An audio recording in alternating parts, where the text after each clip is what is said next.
That John Fisher letter, holy shit. It's so sad to watch people care so much about something and watch no element of reflection of that care being projected back to them. And look, you know, you're soon to be a broadcasting free agent. The last thing I want to do is open up any avenue that makes it harder for you to either do the last lap of the current job you are still duty bound to, or, you know, burn a bridge before you get to any next opportunity. Having said all that, Brodie, that John Fisher letter, holy shit. Had he just written the word blah 400 times and signed it John Fisher, I think it would have carried more weight and gravity and sincerity than what we saw. I'm not even going to dignify it by reading any element of it, but it was insulting to everyone who is an A's fan or has followed even any element of this story on a tertiary level. It's to be as in it as you and I are, it's really offensive. The timing and the tone, and I don't know what the intention was, if it was to make people feel better. Can we say that anybody healed because of that? I think it was actually the inverse is maybe what actually happened yesterday. I saw it. It was sent to me, multiple people, as soon as it came out, and I kind of almost said, oh no. You know, like life would have been easier to just kind of gauging the pace of how things are going and, right. and this timing of this. This was a 1 month ago type situation or after Sunday type situation, but I don't know. It didn't feel great in a lot of ways. It was tone deaf. It was unnecessary. And I think it's living proof that the man surrounds himself with people who have bad or incomplete ideas. I mean, who said, John, this is a good idea. Let's go forward with this. Let me help you with this paragraph. Let's make sure it lands a little. I just don't understand that at all. It was a completely insincere attempt at a goodbye. And oh, by the way, if you don't mind me changing the subject to a very sincere goodbye, I heard the wobble in your throat when you were saying goodbye to Shooty Babbitt, who is one of the nicest people I have ever met around the sport of baseball. I could tell that was as hard a moment for you as it was to announce that you actually were being laid off in the first place. Because that, again, it's not a profession. Right. It's a person. Yeah.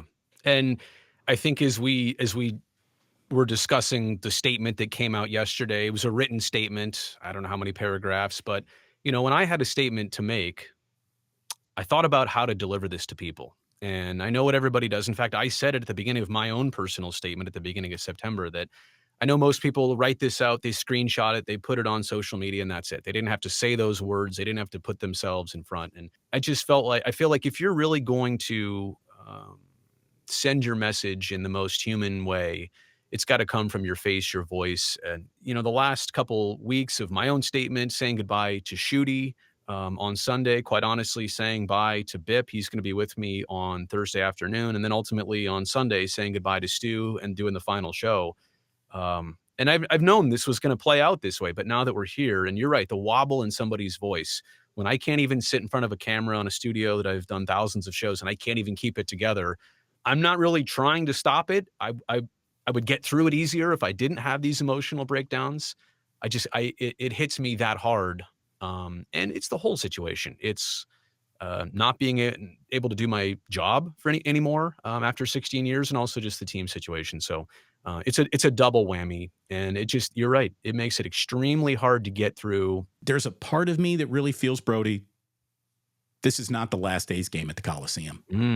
There's a part of me that is so convinced that there's no element of this move that John Fisher cannot screw up, that they might end up back there somehow, some way, maybe not next season, but after Sacramento is just an unappealing option and it's going to take a few more years to get to Vegas, I could see them somehow, some way continuing somehow, some way at the Coliseum.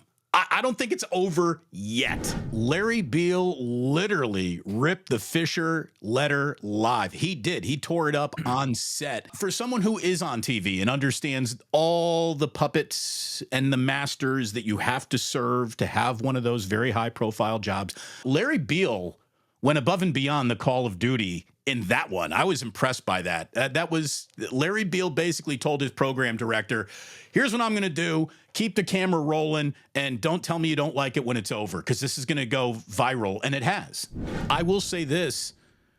In my entire time here in the Bay Area, I can't think of any broadcaster who has sat in a more awkward position than you've been put in by the circumstances around you. And you have handled it with an aplomb I don't even know that I'd be capable of. As a matter of fact, I'm pretty sure I wouldn't be capable of it. You have a level of professionalism that has been the baseline of your career that is certainly helping you through this moment right now.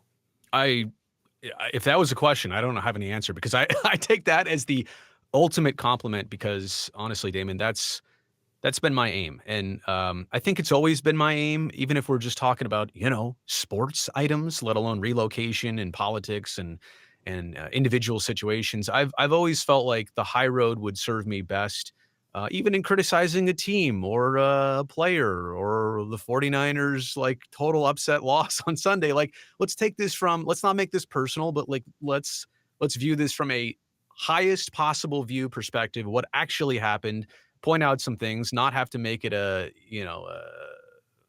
curse session. Like, and no disrespect to anybody else who does that. I've always just tried to take a different approach, a more, I don't know, maybe measured approach to everything. And to your point, yeah, the things that have presented themselves in the last year or two, yeah, it stressed me out. And I appreciate you saying that. I mean, handling some things that people are aware of or were not aware of, in front of the camera, behind the scenes, it has not been easy. I promise you that. So I appreciate you recognizing that. How are you going to handle this? How are you going to land this plane on Sunday in your last broadcast?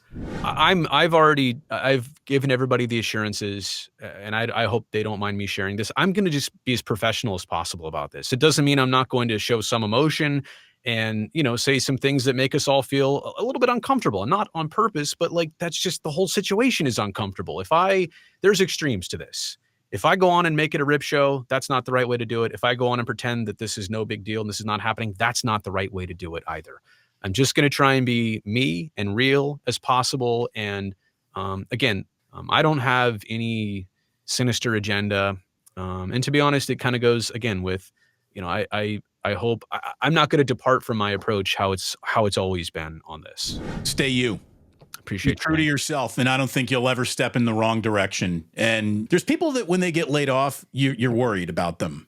I'm not worried about you, Brodie Brazil. I think you're going to land not just on your feet, but I think you're going to land on your feet on a higher platform than you are currently standing on. I would, if you were a stock, I'd be buying an awful lot of it. Thanks for watching. Tune into the Damon Bruce Show live on YouTube every weekday at 2 p.m. Eastern, 11 a.m. Pacific.